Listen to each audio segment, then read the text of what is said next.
তো তার মানে ড্রিমটা তিনি আগেই দেখেছেন।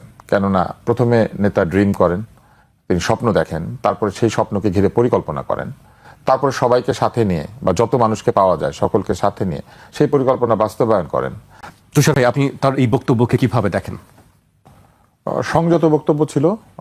উনি যেটি করেছেন অধিক আবেগে আক্রান্ত হন নাই, খুবই মেপে কথা বলেছেন, শব্দ চয়ন করেছেন পলিটিক্যালি কারেক্ট, ফলে ভালো একটা বক্তৃতা হয়েছে।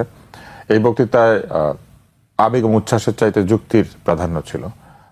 তিনি নিজের ব্যক্তিগত প্রসঙ্গ আনেন নাই, কোনো শোক, কোনো দুঃখ বেদনা কিছু বলেন নাই, নিজের কোনো পাওয়া না পাওয়া নিয়ে কথা বলেন নাই। এগুলি খুবই ভালো দিক একটা বক্তৃতাতে।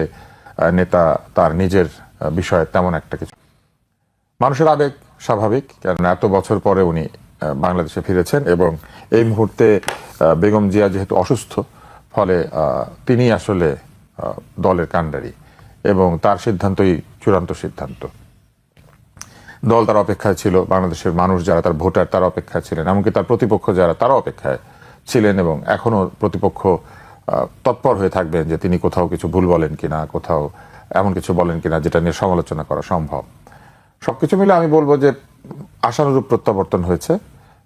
এয়ারপোর্ট থেকে শুরু করে ৩৬ জুলাই এক্সপ্রেসওয়ে, সম্ভবত এটাই নাম, আমরা কেন ৩০০ ফিট বলি, ৬০০ ফিট বলি আমি জানি না। বাংলাদেশে এমন এক দেশ যেখানে রাস্তার মাপ দিয়ে লোকজন নামকরণ করে, এটা পৃথিবীর আর কোথাও আপনি পাবেন না। ২০ ফিট, ৪০ ফিট, ৬০ ফিট, এটা কন্ট্রাক্টররা হিসাব করবে, কিন্তু আপনি দেখবেন যে আমাদের এটা আছে আমাদের সমাজে।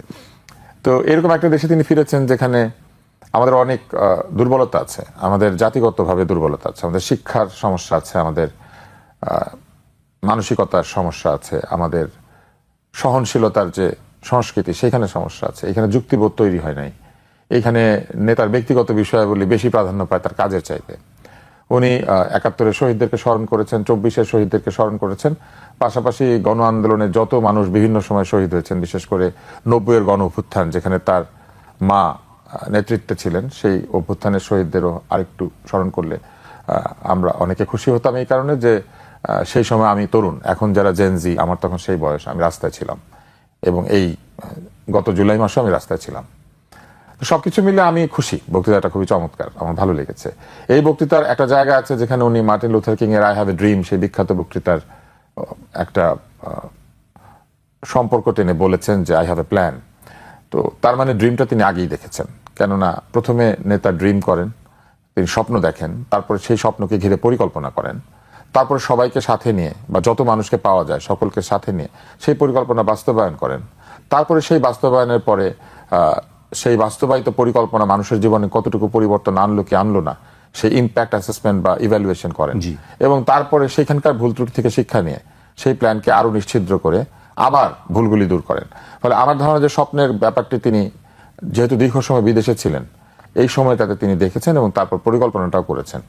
এখন এই পরিকল্পনায় সবাইকে সাথে পেতে গেলে তার প্রাথমিক যে দায়িত্বটি পালন করতে হবে সেটি হচ্ছে দলকে নির্বাচনে বিজয়ী করে নিয়ে আসতে হবে এবং এটাই তার সামনে এই মুহূর্তে সবচেয়ে কাছের চ্যালেঞ্জ।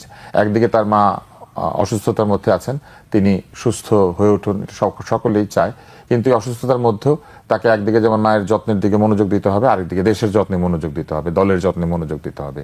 দল বিভিন্ন জায়গাতে একই রকম আচরণ করে নাই, উনি সেটা তার অতীতের যে এই গত ১ বছরের যে কর্মকাণ্ড তার মধ্যে কিন্তু তিনি সেটা করেছেন। কাউকে বহিষ্কার করেছেন, কাউকে সদস্যপদ স্থগিত করেছেন, কাউকে শাস্তির জন্য নির্দেশ দিয়েছেন।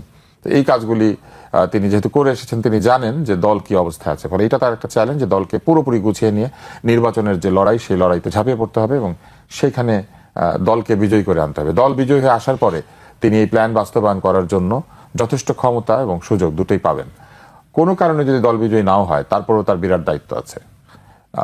দল বিজয়ী না হলেও কিন্তু তার মানে বিরোধী দলে থাকবে এবং যদি বিরোধী দলে থাকে তাহলে সেক্ষেত্রেও তার বিরাট দায়িত্ব রয়েছে। ফলে তিনি একটা গুরু দায়িত্ব মাথায় নিয়ে